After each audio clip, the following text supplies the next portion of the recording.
besides the presidential race, Florida voters are deciding on 6 proposed amendments. Among the most controversial is whether to legalize marijuana for recreational use. West 2 News political reporter Greg Fox explains how public money is being spent to fight the measure.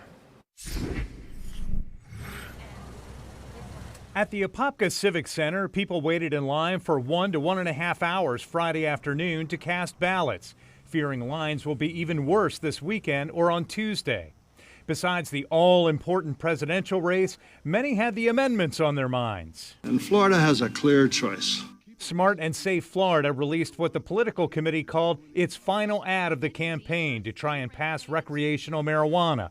The $100 million plus campaign has been up against an even better funded opponent, the administration of Republican Governor Ron DeSantis. Marijuana megacorporations spent. Commercials and radio spots like this have been at least partly funded by the DeSantis administration using opioid settlement money, public money, to fund anti-marijuana ads, according to the Miami Herald.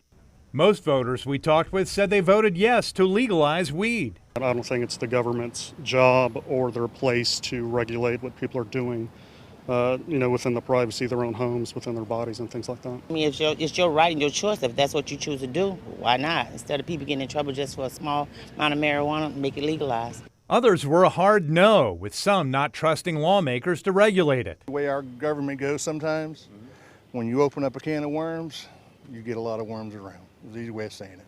So no was easy for you? Yes. No surprise, people had a range of opinions about how they were going to vote, but there were some people, as they were heading in, were still undecided about how they were going to vote on Amendment 3. So actually, I'm not real sure which box I'm going to check. So you're undecided as you're walking into the voting place?